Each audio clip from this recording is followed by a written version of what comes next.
காமாட்சி நாயுடு பொறுத்த மட்டும் காம்ப்ரமைஸ் கிடையாது. ஒரு காம்ப்ரமைஸ் ஆகுது. ஆமா, திருட்டு கம்பெனி செஞ்சானா செய்யலையா? செஞ்சானா ஜெயிலுக்கு போட்டோம், செஞ்சா ஜெயிலுக்கு போட்டோம் சார். அது நீதிமன்றம்ல உள்ள போட போறாங்க சார். அப்படி எல்லாம் இல்லையா சார்? அது செஞ்சாங்களா இல்லையான்னு யாருக்கு தெரியும்? உங்களுக்கு தெரியுமா? தெரியும்ல. அப்ப நீங்க போய் சாட்சி சொல்ல முடியுமா? அப்ப சாட்சி சொல்லுங்க. தமிழ்நாட்டுல இருந்து ஒரு 1.25 கோடி பேர் வந்து சரக்கு போடுறாங்க. சரி, அதுல ஒரு 1 கோடி பேர் சாட்சியா இருப்பான். ஆமா, பாலாஜி செஞ்சாரு. ஏங்க, இது சுட சுட செய்தி வருது. அது இன்னும் 5 வருஷம் கழிச்சுன்னா 5 வருஷம் கழிச்சு உங்க கட்சி ஆட்சிக்கு வரப்போதா நீங்க நடவடிக்கை எடுக்கும். ஸ்டாலின் ஜெயிலுக்கு போட்டோம், உதயநிதி ஜெயிலுக்கு போட்டோன்னு சொல்றாரு. இப்ப கட்சி மாட்டாரு. இங்க பாருங்க, நான் நியாயத்தின் பக்கம் தான் எப்பயும் இருப்பேன். நான் அநியாயத்தின் பக்கம் நான் இருக்க மாட்டேன். அவர் வந்து திமுக தாங்க. திமுகனா அதுக்காக திமுக செய்யற தப்புக்கெல்லாம் நான் எப்படி கை தட்டிட்டு உட்கார்ந்து இருக்கணுமா? இல்ல கம்யூனிட்டி ஏற்கனவே வைகோன்னா வல்லுவீங்களே. ஆமா, அது மாதிரி ஏன் இவர் மேலையா? அதுக்காக வைகோ வந்து கண்ணா பண்ணான்னு பேசுறது நான் விட்டு வைக்கலையா? அது கண்டிப்பாக செய்யறேன். அது இருக்கட்டும், அதில் பார்த்துக்கிட்டோம். தமிழ்நாடு குட்டிச்சவரா போகுது. என்ன நல்ல வார்த்தையா வராதா? டே கொஞ்சம் தண்ணியை குடுற, வாயை கோப்பிச்சுட்டாவது பேசட்டும். ஒரு தடவை நீ பேசும்போதும் மாண்புமிகு ஜோசப் விஜய். ஆமா, மாண்புமிகு தானே அவர் தமிழ்நாட்டினுடைய முதலமைச்சர். எப்படி உங்களுக்கு மாண்புக்கும் உங்களுக்கு சம்பந்தம் இருக்காது? அதான் ஏன் சம்பந்தம் இல்லை? எனக்கு சம்பந்தம் தான். ஏன்னா எங்க முதலமைச்சருங்க, எனக்கு அவர் தாங்க முதலமைச்சர், உங்களுக்கு அவர் தான் முதலமைச்சர். வேற யாருனாவா?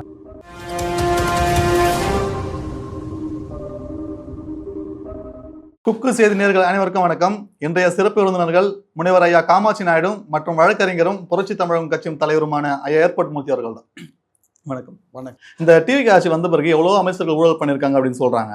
ஆனால் குறிப்பிட்ட திரு செந்தில் பாலாஜி அவர்கள் மேல் மட்டும் இந்த எம்எல்ஏ வாங்கின கேஸு ப்ளஸ் வந்து இந்த டாஸ்மாக் ஊழல் கேஸுன்னு போட்டு இன்னைக்கு அவரை 2வது ஜாமீன் மூலம் தள்ளுபடி பண்ணி அந்த கோர்ட்டில் ஆஜராகாமல், போலீஸ் ஸ்டேஷன் ஆஜராகாமல் போய் மருத்துவமனையில் அனுமதிக்கப்பட்டிருக்காராம். இப்போ இவர் கைதாவார நிலைமையாக வந்து இப்போ இருக்கான்னு பார்க்குறீங்களா?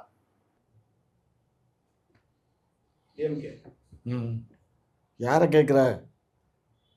பழி வாங்கணும்னு ஆரம்பிச்சாச்சுன்னா அதில் வந்து நல்லது அது கெட்டது எதுன்னு கிடையாது.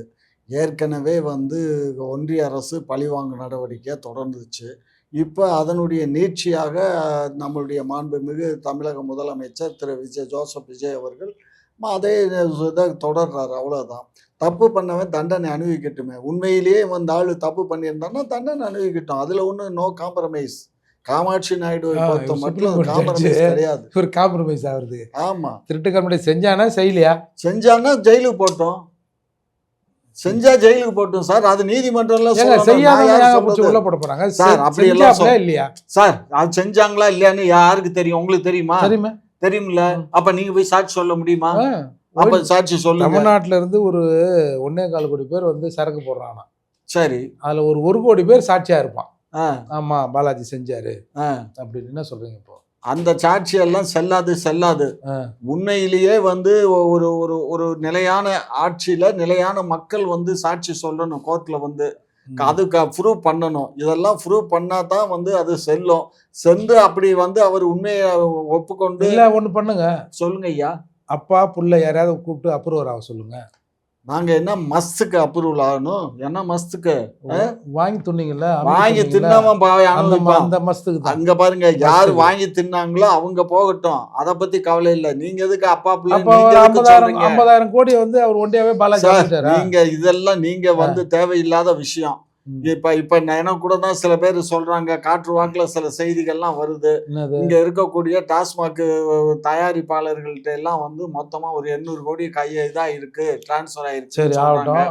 அப்ப அதுவும் அது தவறு. அதெல்லாம் அடுத்த 5 வருஷம் கழிச்சு இதெல்லாம் ஆக்ஷனு.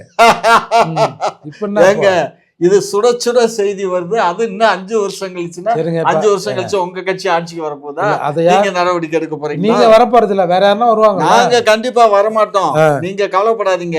நாங்க 31 தான் ஆட்சிக்கு வருவோம். அடுத்து நாங்க 3 மாசம் 4 மாசங்கிறதெல்லாம் கிடையாது. திரு விஜய் அவர் நடுவுல சொல்லல, அவரு அடுத்த எலெக்ஷன் தான் சொன்னாரு. 5 வருஷம் கழிச்சு தான் சொன்னார். 2031 தான் அவர் 5 வருஷம் கழிச்சு கண்டிப்பா திராவிட முன்னேற்ற கழகம் மீண்டும் ஆட்சியை கைப்பற்றும். அதுல ஒன்றும் மாற்று கருத்து வேண்டாம் உங்களுக்கு. அப்படி அப்படி இருந்தால் தப்பு பண்ணால் தண்டனை அனுபவிக்கட்டும். தப்புக்களை ஊர்ஜிதப்படுத்துங்க, விளம்பரப்படுத்துங்க, கேவலப்படுத்துங்க, கப்பலில் ஏற்றுங்க, இல்லை கழுத மேலே கூட ஏற்றுங்க. எங்களுக்கு என்ன கவலை, அதில் எனக்கு என்ன எக்ஸ்பிரஸ்லி கவலை. தப்பு பண்ணவே எவனா இருக்கட்டும். நான் அதுலேருந்து ஒரு சின்ன ஒரு பைசா வாங்கியிருந்தா கூட எனக்கும் கூட அந்த தண்டனை கொடுங்க. அப்போ வந்து இப்போ முதன்மையாக இருக்கிறவங்க வந்து தப்பு பண்ணாங்க, உப்பு தின்னவன் தண்ணி கொடுக்கட்டும், அவங்களாம் ஜெயிலுக்கு போட்டோம். கண்டிப்பா உப்பு தின்னவன் தண்ணியை குடிச்சுதான். ஸ்டாலின் ஜெயிலுக்கு போட்டோம், உதயநிதி ஜெயிலுக்கு போட்டோன்னு சொல்றாரு. எப்பா கட்சி மாறிட்டாரு அவரு. இங்க பாருங்க, நான் நியாயத்தின் பக்கம் தான் எப்பயும் இருப்பேன். நான் அநியாயத்தின் பக்கம் நான் இருக்க திமுக தாங்க. திமுகனா அதுக்காக திமுக செய்யற தப்புக்கெல்லாம் நான் எப்படி இப்படி இப்படி கை தட்டிட்டு உட்காந்துருக்கணும். திமுக தப்பு பண்ணுச்சுன்னா தப்பு தான்.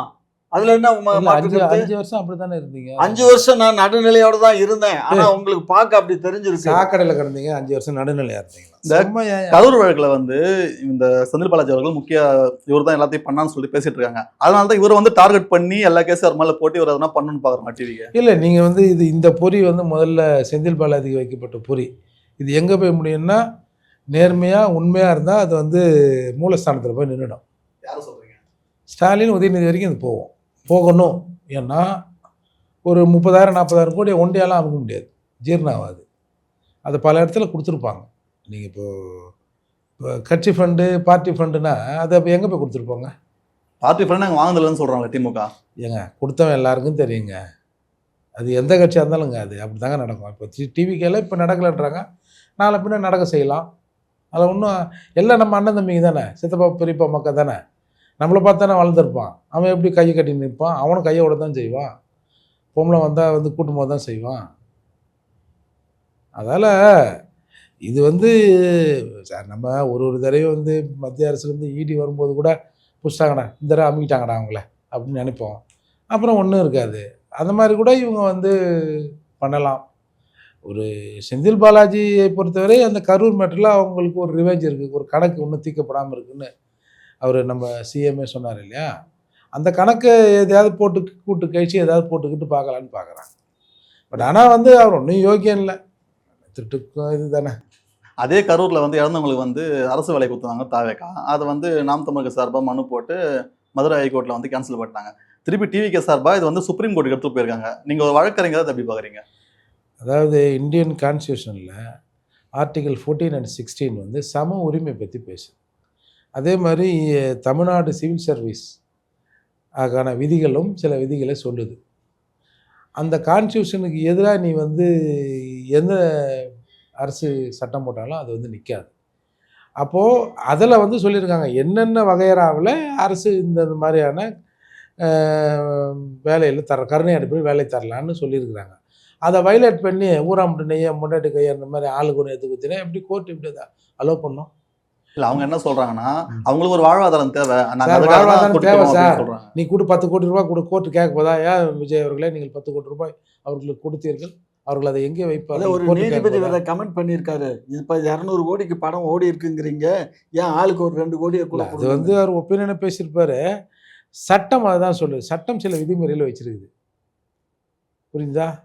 அதுக்கு உட்பட்டு நீ கொடுத்தா தான் நிற்கும். இது என் பாலிசின்னா நீங்கள் அங்கே போய் கதை விட முடியாது கோர்ட்டில். அரசியலமைப்பு சட்டப்படி தான் இந்தியா இயங்குது. நீ அதுக்கு முரணாக வந்து ஒரு ஆர்டரை கொடுத்துருவாரா? இது வந்து இவங்க சுப்ரீம் கோர்ட்லேயே இதே தீர்ப்பு தான் வரும். வாய்ப்பே இல்லை. திருப்பி வருவதற்கான அரசு வேலை வருவதற்கான வாய்ப்பே இல்லை. நீதிபதி கேட்குறாங்கல்லையோ, பஸ்ஸில் போனால் சாவுறாங்க ஆக்சிடெண்ட்டில், அப்புறம் ஃபயர் ஹவுஸ் இதில் சாவுறாங்க, டெய்லி அப்போ அவங்க தான் நீ கொடுத்துருவியா? கிட்டத்தட்ட வந்து 65 லட்சம் பேரை இன்னமும் வந்து வேலைவாய்ப்பு அலுவலகத்தில் பதிவு பண்ணி காத்து கிடக்குறான். ஒரு சும்மா ஒரு கிளாஸ் 4 போட்டால் 12 லட்சம் 13 லட்சம் பேர் எக்ஸாம் எழுதுறான். ஒரு ஆளுக்கு 600 பேர் 700 பேர்னு வந்து எக்ஸாம் அட்டன் பண்ணுறான். போய் குப்பை வர்ற வேலைக்கு வாடானா இன்ஜினியர் வந்து நிற்கிறான். அப்பேற்பட்ட ஊரில் போய் நீ வந்து பொசுக்குன்னு எடுத்து உன் கட்சிக்கு வந்தான்றதுக்காக விஜய் கொடுத்தான்னு சொல்லுங்க. இது விஜயை சுற்றி ஒரு வட்டம் இருக்குல்ல, அந்த வட்டம் பண்ணுற வேலை தான் இது. ஆனால் அவருக்கும் தெரியும்ல, விஜய்க்கு தெரியறதுக்கான வாய்ப்பு இல்லைங்க. ஏங்க இப்போ நம்ம இந்த ரூமில் 4 பேர் இருக்கோம். இந்தியன் கான்ஸ்டியூஷனை படித்த எனக்கு தெரியும் 14, 16 சம உரிமை சம வாய்ப்பு என்ன சொல்லுதுன்னு. காமாட்சி நாயுடு கேட்டால் என்ன சொல்லுவார்? சொல்லுங்கள், உங்களை கேட்டால் என்ன சொல்லுவீங்க? அப்போ அது அந்த விஷயங்கள் தெரிஞ்சவங்க மட்டும்தான். எல்லாருக்கும் எல்லா விஷயமும் தெரியுன்ற அவசியம் கிடையாது.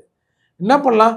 இப்போ அந்த மாதிரி அரசு வேலை தரலாம் சார் அப்படின்னு சொன்னாங்கன்னா விஜயப்பா அதனால் சட்ட சிக்கல் எதனா இருக்க போது அது எல்லாம் பார்த்துட்டீங்களா எதனா ரூல்ஸ் கில்ஸ் எதனா இருக்க போது நான் இது வரைக்கும் வேலைக்கு போந்தேன் நான் ஷூட்டிங்கில் தான் இருந்தேன் அது என்ன ரூல்ஸ் இருக்குது அப்படின்னு கேட்குற அளவுக்கு விஜய்க்கு டைம் இல்லைன்னு வச்சிங்களேன்.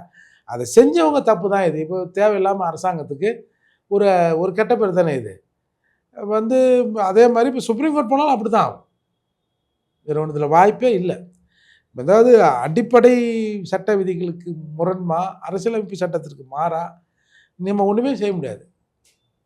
விஜய் அவர்களை வந்து நேரடியாக எதிர்க்க முடியல, ரொம்ப கடினமாக இருக்குன்னு சொல்லிட்டு அதே துறையை சேர்ந்த திரு தனுஷ் அவர்களை வந்து திமுக வந்து அரசியலுக்கு வர வச்சு அவரை எதிர்த்து நிற்க வைக்க போகிறதா பேசுகிறாங்க. இது எந்த அளவுக்கு உண்மை? எனக்கு எவன் வந்தாலும் பிரச்சனை இல்லைங்க. வரவெல்லாம் தெலுங்காரனா வரான், அதான் பிரச்சனை. இந்த மணவாடி இவனுங்க ஆந்திரா பக்கம் தானே இருக்குது, அங்கே போய் தொலையக்கூடாதா? எதுக்கு தான் நம்ம உயிரை எடுக்கிறதுக்கு இங்கே தமிழ்நாட்டுக்கு வரணும்னு தெரியல. தனுஷ் அவர்களை இப்போ இன்னைக்கு தமிழை பேச சொன்னதே தெலுங்குக்காரன் தாங்க. தமிழ்ல இருந்து தெலுங்கு வந்தாலும் கூட அந்த தெலுங்குக்காரன் தான் இன்னைக்கு தமிழ்நாடை கட்டி காப்பாத்தி வச்சுக்கிட்டு தமிழ்நாட்டில் பிறகுற குழந்தைலாம் இந்தியாவிலேயே இன்னைக்கு தமிழ்நாடு தான் நம்பர் 1 வச்சிருக்கோம்னா எப்படி? நாங்க ஆட்சி பண்ணலாம் வச்சிருக்கோம், வச்சுக்கிறாங்களா? ஆமா வச்சுன்னு இருக்கோம். பிறகுற குழந்தைலாம் டேப் போட்டி போகிறது, இவங்க தான் ஒரு பிளேடு வச்சு வாயை கீச்சு சொல்லுன்றாங்க. நாங்க தான் கற்றுக் கொடுத்தோம், அதுல என்ன தப்பு இருக்குது? இன்னைக்கு வந்து அதாவது நாட்டை பிடித்த போய் விரட்டோம், வீட்டை பிடித்த போய் எப்போ விரட்ட போகிறோன்னு ஒரு ஸ்லாங் இருக்குது. அது எப்போ உயிர் இப்படியே இங்கே பாருங்க, இப்படியே பேசி பேசி உங்களுக்கும் வயசாயிடும் எனக்கும் வயசாயிடும், உங்களை ஏற்று. ஆனால் அந்த விரட்டுகின்ற எண்ணம் இது தமிழ்நாடு தமிழருக்கான நாடுங்கிறது அது பார்த்து இப்போ நாங்கள் வந்து கலப்பணுமா? அது ஏற்கனவே இருக்குது. இருங்க சார், ஒரு நிமிஷம் பொறுங்க சார். இன்னைக்கு கர்நாடகாவில் இந்த படம் ஓடுதுன்னு சொல்லிட்டு, ஜனநாயகன் படம் ஓடுதுன்னு சொல்லி இந்த டிஎம்சி தண்ணீரை திறந்து விட சொல்லி 15 நாளைக்கு திறந்து விட சொல்லி நடுவர் மன்றம் ஒரு தீர்ப்பை கொடுத்துருச்சு, 3.5 டிஎம்சி. அதுக்கு வந்து தண்ணியை திறக்கக்கூடாதுன்னு சொல்லி போராட்டம் பண்ணி அந்த படத்தை ஓட விடாமல் அங்கே தகராறு பண்ணிக்கிட்டு இருக்கான். சரிங்களா? இப்போ தெலுங்குக்காரனை மட்டும்தான் சொல்கிறீங்களே தவிர நாங்கள் தான் இன்னைக்கு குடிநீர் பிரச்சனை ஆதாரம் கூட இன்னைக்கு கிட்டத்தட்ட 3.5 கனஅடி தண்ணீர் வந்து டெய்லி வந்துகிட்டு இருக்கு. சரி, என்ன சொல்ல வரீங்க? இல்லை, தெலுங்கு கங்கை திட்டத்துல குடி தண்ணீர் ஆதாரத்தை நாங்க கொடுத்துக்கிட்டு இருக்கோம், எங்களை பேசுறீங்க. அவன் ஏற்கனவே கொடுக்க சொன்ன தண்ணிய கொடுக்க மாட்டேன்னு சொல்லி தரால். சரி, இதுக்கெல்லாம் காரணம் யாரு காரணம்? நாகராஜன்ற ஒரு தெலுங்கு தானே காரணம். ஏங்க வட்டல் நாகராஜன் அவன் தெலுங்கன் தான், அதனால என்ன? அவன் என்ன பண்ணான்? ஏங்க கவர்மெண்ட் பெருசா தனி நபர் பெருசா? தனி நபர் தான் பெருசு. அப்படியா? அப்ப நீங்க பெரிய ஆளா தமிழ்நாட்டுல? நான் தமிழுங்க, அவன் தெலுங்கு, அவன் பெரிய ஆளு. ஓசூர் வரைக்கும் வந்து நிப்பாட்டினால வண்டிய. ஆமா, பிடிக்கிட்டானுங்க தமிழ்நாட்டுல. அது தமிழ், அதை கேளுங்க. தமிழ்நாட்டுல வந்து இவங்களுக்கு கலை எடுக்க குறைந்தபட்சம் காமாட்சி நாயுடு வண்டியாவது பிடிச்சி நிறுத்தினானுங்களா? அது கூட இல்லை. அப்படிதான் இருக்கான் தெலுங்காரன், அப்படிதான் இருப்பான். தமிழ் என்ன பண்றது? சூடு சொர்ணம் தமிழன் தமிழன் தமிழன்னு சொல்லி நீங்க தமிழ்ன்னு சொல்லிட்டு இப்ப கடைசியில என்ன இது எல்லாத்தையும் கொண்டு அடமானம் வைக்க போறீங்க. அப்படிதான் ஆயிப்போச்சு. யார்கிட்ட அடமானம் வைக்கிறீங்க? உங்களுக்கே தெரியும்ல, மனசாட்சின்னு ஒண்ணு. எப்படியோ உங்களுக்கு மனசாட்சின்னு ஒண்ணு இருக்குல்ல, யார்கிட்ட அடமானம் வச்சோன்னு உங்களுக்கே தெரியும். வேற என்ன பண்றது? மனோன்மணியம் சுந்தர பல்கலைக்கழகத்துல வந்து தமிழ் தாய் வந்து 3ஆவதா பாடப்பட்டிருக்கு. இதை பற்றி பள்ளிக்கல்வித்துறை அமைச்சர்கிட்ட கேட்கும் போது நாங்கள் இதை கண்டிக்கிறோம் அப்படின்னு சொல்லி போயிருக்காரு. ஆனால் இதே வந்து தொடர்ந்து நடந்துகிட்டே இருக்கு. இவங்க வந்து மத்திய அரசாங்கத்தை எதிர்த்து ஒரு அறிக்கையை விட பயப்படுறதுக்கான காரணம் என்ன? நான் என்ன சொல்கிறேன், சுந்தரனார் மனோன்மணியம் பல்கலைக்கழகம் எங்கே இருக்குது? திருநெல்வேலியில் இருக்குது. நம்ம ஊரில் தானே இருக்குது. ஆமாம். இதுக்கு ஏன் மத்திய அரசை கண்டிக்கணும்? ஏய் பாடியா பாலனா நிகழ்ச்சி நடக்காதியா சொல்றதுக்கு இங்கே யாருக்கும் தெம்பு இல்லை. அதான் எந்த விஷயம் அவங்க தடுக்குதுன்னு பாக்குறீங்க? தமிழ்நாட்டில் நடக்குது, உங்க அரசாங்கம் தான் நடக்குது, எதிர்த்து பேச ஏன் தயங்குறாங்க? அடையாங்க நீங்க 30ஆவதா பாட சொல்லுங்க, நாங்க பாட்டு போவோங்க. தமிழ்நாட்டில் இருக்கிற தமிழ்னா எதுக்கு 30ஆவதா பாடுறீங்கன்னு எவனும் கேட்க மாட்டான். இல்லை, நேற்று நான் ஒரு லெட்டர் படித்தேன். ஒன்றிய அரசு வந்து தமிழை வந்து பாட சொல்லியும் 2வது வந்து தான் வந்து இதை பாட சொல்லியிருக்கான். எதை பாட சொல்லியிருக்கான்? நம்ம சுதந்திர நீ ஒரு கானா பாட்டு கூட போட்டுங்க, ஒன்றும் பிரச்சனை இல்லை. தமிழ் அதெல்லாம் மூணாவதா கேட்பாங்க. இதை இப்போ சொல்லியிருக்கான். பட் ஆனால் அதை சரியா படிக்காம கவர்னர் வந்து இந்த மாதிரி பண்றாருன்னு சொல்லி விமர்சனம் கவர்னர் பண்றான். பண்றாரா, அந்த யூனிவர்சிட்டி நிர்வாகம் பண்ணுதா? அந்த ஆளும் தான். அவன் என்ன ஒரே நாள் கவர்னர் என்ன சொல்றாரோ அதைத்தான் நான் செய்வேங்கிறான். ம். அப்ப எங்க போய் இப்ப சொல்ற தமிழ்நாட்டுல அவன் வைஸ் சான்சலரா உட்காந்துக்கிட்டு நம்ம தான் 40% நம்ம தான் கொடுத்துட்டு இருக்கோம் மானியம் அந்த யூனிவர்சிட்டிக்கு. இதெல்லாம் சொல்லாதீங்க. தமிழ்நாட்டில் இருக்கிற ஒரு ஆட்சி மீது, அரசு மீது அவனுக்கு பயம் இல்லை. உண்மைதான் உண்மைதான். அது பயம் இல்லைன்னா அவர் என்ன பண்ணுவாரு? புதுசா அப்பதான் ஆட்சிக்கு வந்திருக்காங்க. ம். அவங்க யாரும் முன்ன பின்ன அரசியல்ல இருக்கல. ம். ஒரே ஒரு நபர் தான் முன்னாடி அரசியல்ல இருந்தவர். அதுவும் பள்ளி கல்வித்துறையில இருந்தவர் தான். அமைச்சரா இருந்தவர் தான். செங்கோட்டையனை தவிர மற்றவங்க எல்லாம் புதுசு. செங்கோட்டையனா யாரு? இந்த ஊழல் வழக்குல 4 வருஷம் தேர்தல் நிற்கக்கூடாதுன்னு அவர் தானே? அவர்தான். இப்ப ஆகையினால இப்ப வந்து இவங்கெல்லாம் புதுசா இருக்கிறதுனால அவங்களுக்கு இன்னும் தெரியல. ஆனா அதிகாரிகள் வந்து இதை ஒண்ணு பண்ணுவோம்லண்ணா, எல்லாரும் அன்னார் வேலத்துக்கு அமிச்சு கொஞ்சம் ட்ரைனிங் கொடுங்கப்பா அப்படின்னு சொல்லுவோமா? அவர் தான் சொல்லிட்டாரு, எங்க ஆட்சி நடக்குதுன்னு சொல்லிட்டாரு. அண்ணா அறிவாலயத்துக்கு போக வேண்டிய அவசியம் இல்லை. இல்லைன்னா நீங்க ஒரு 10 பேர் அங்கே அமுச்சு விடுங்க சார். ஒன்றும் இல்லை சார். மாண்புமிகு ஜோசப் விஜய் அவர்கள் உட்காந்த இடத்துல உட்காந்து அவருடைய செக்ரட்டரிகளை கூப்பிட்டு முந்தா நாள் நடந்த விஷயம் நீங்கள் எங்களை சொல்கிறீங்களே, 151 உயர்கல்வி மருத்துவத்தில் கிடைக்க வேண்டியதை கொண்டு போய் சுப்ரீம் கோர்ட்டில் அந்த கேஸு நீத்து போச்சு, கடைசியில் நமக்கு இல்லாமல் போச்சு. அது தெரியுமா உங்களுக்கு? அது யாருடைய மிஸ்டேக்கு? அவருடைய ஒரு யாருமே அட்வொகேட்டே அப்பியர் ஆகல எந்த கேஸ்ல. நம்ம சிதம்பரம் கோர்ட்டு கேஸ் வந்த மாதிரி அவர் என்னங்க வந்து வச்சுக்கினாங்க வஞ்சனை போட்டாரு. சட்டியில இருந்தா தாங்க அகப்போல வரும். என்ன அவருக்கு தெரியாதுங்க. அவர் செக்ரட்டரிஸ்க்கு தெரியாது. செக்ரட்டரி வந்து நோட் வைக்க வேணாமா, ஐயா அந்த மாதிரி இருக்கு, உடனடியாக அந்த வழக்கறிஞரை போய் இப்போ அப்பியர் ஆக சொல்லி நமக்கு அதை பேசணும் அப்படின்னு சொல்லணும்ல. இங்க இருக்க வக்கீல்கள்லாம் எதுக்கு இங்க மாநிலத்துக்கு ஒரு தலைமை வழக்கறிஞர் இருக்காருல்ல, அவரை கூப்பிட்டு என்னையான்னு சொல்லி ஒரு நோட்டை போட்டு கிளம்பி போய் டெல்லிக்குன்னு பத்தி விடணுமா இல்லைங்களா? அது அவருக்கு அவர் நாலேஜ் கொண்டு போகணும் இல்ல. மாண்புமிகு முதலமைச்சருடைய நாலேஜுக்கு போகாமலே இங்க இருக்க அதிகாரிகள் பண்ற சதி திட்டம் இது. அதைத்தான் நான் சொல்றேன். இந்த அதிகாரிகள் IAS அதிகாரிகள் பூரா உள்துறை அமைச்சருக்குரிய கட்டுப்பாட்டுல தான் இருக்கானுங்களே தவிர யாருமே திரு ஜோசப் விஜயுடைய கண்ட்ரோல் இல்ல. எல்லா ஆட்சியிலையும் தான், எல்லா ஆட்சியிலையும் தான். இங்க இருந்து ஒரு 100 பேர் ஆந்திராவுக்கு மாத்திட்டு ஆந்திரால இருந்து கொண்டாந்து போட்டுருவோமா? அது எங்க இருந்து கொண்டு வந்தாலும் அவன் உள்ளாட்சி அந்த IPS IAS பூரா under control of central government தானே. என்ன பண்ணலாம்? என்னப்பா ஒண்ணு வேண்டாம் சார், வெரி சிம்பிள். என்ன பண்ணலாம்? சீஃப் செக்ரட்டரியை எலெக்ஷனுக்காக தானே சீஃப் செக்ரட்டரி அந்த எலெக்ஷன் கமிஷன் கொண்டு வந்து நியமிச்சிச்சு. ஏன் அந்த ஆளு இதுவரை சரித்திரத்துல இருந்தா எலெக்ஷன் முடிஞ்சிச்சுன்னா அடுத்த கவர்மெண்ட் ஃபார்ம் ஆச்சுன்னா அவங்களுக்கு தேவையான ஒரு ஆளை கொண்டுட்டு வந்து அந்த இடத்துல உட்காந்து வச்சிருப்பாங்க. இப்ப தேவையில்லாத ஒரு ஆளை வச்சிருந்தா இந்த சீஃப் செக்ரட்டரிக்கு இவ்வளவு பெரிய மனுஷனுக்கு தெரிய வேண்டாமா? இந்த மாதிரி ஒரு கேஸ் போகுது, சுப்ரீம் கோர்ட்ல வாய்தா வருது, இது என்னன்னு சொல்லி சீஃப் செக்ரட்டரி உடனே அவருடைய செக்ரட்டரியை கூப்பிட்டு சொல்லி இருக்கணும். ஏதாவது பண்ணிருக்கணுமா இல்லைங்களா? எதுவுமே பண்ணாம இருந்தா என்ன அர்த்தம்? அவருன்னா ரெட்டியாரா? இது உடனே ரெட்டியாரா செட்டியாரா? இருக்கிற இந்த நாயுடு மற்ற பிரிவுக்காக அவர் எதிர்க்கீங்களா? எப்படி சார் நீங்க இதெல்லாம் தேவையில்லாத வார்த்தை சார். இது வந்து எங்க கம்யூனிட்டிக்குள்ள உட்பிரிவை உண்டு பண்றீங்க நீங்க. என்ன நாங்க என்ன கம்யூனிட்டி? மனித கம்யூனிட்டி தான் கம்யூனிட்டி. ஏற்கனவே வைகோன்னா வல்லுவீங்களே. ஆமா, அது மாதிரி ஏன் இவர் மேலையா? அதுக்காக வைகோ வந்து கண்ணா பண்ணான்னு பேசுறதை நான் விட்டு வைக்கலையா? அது கண்டிக்கத்தான் சரி, அது இருக்கட்டும், அதை பார்த்துக்கிறோம். தமிழ்நாடு குட்டி சவரா போகுது. என்ன நல்ல வார்த்தையா வராதா? டே கொஞ்சம் தண்ணியை குடுற, வாயை கோப்பிச்சுட்டாவது பேசட்டும். ஒரு தடவை நீ பேசும்போதும் மாண்புமிகு ஜோசப் விஜய் அவர்கள், ஆமா மாண்புமிகு தானே, அவர் தமிழ்நாட்டினுடைய முதலமைச்சர். உங்களுக்கு மாண்புக்கும் உங்களுக்கு சம்பந்தம் இருக்காது? அதாங்க. ஏன் சம்பந்தம் இல்லை? எனக்கு சம்பந்தம் தான். ஏன்னா எங்க முதலமைச்சருங்க, எனக்கு அவர் தாங்க முதலமைச்சர், உங்களுக்கு அவர் தான் முதலமைச்சர். வேற யாருனாவா? எங்களுக்கும் அவர் தான். அதான் நமக்கு முதலமைச்சர். அவரை நம்ம பெருமைப்படுத்தாம யார் பெருமைப்படுத்துவா? நம்ம தான் பெருமைப்படுத்தணும். அந்த மாதிரி பேச மாட்டீங்களா? நான் பேச மாட்டேங்கிறது அந்த கடந்த காலம். இப்ப நான் பேசுறேன். காரணம் என்னன்னா அவர் செய்யக்கூடிய சில நன்மைகளையும் நான் கருத்துல ஆராய்ந்து பார்த்து அவர் ஒரு இன்னசென்ட் மாதிரி கவர்மெண்ட் ஆக்குது அவரை. சரி, இப்ப என்ன 2 நன்மை சொல்லுங்க. என்னென்ன செஞ்சாங்க? என்ன நன்மை?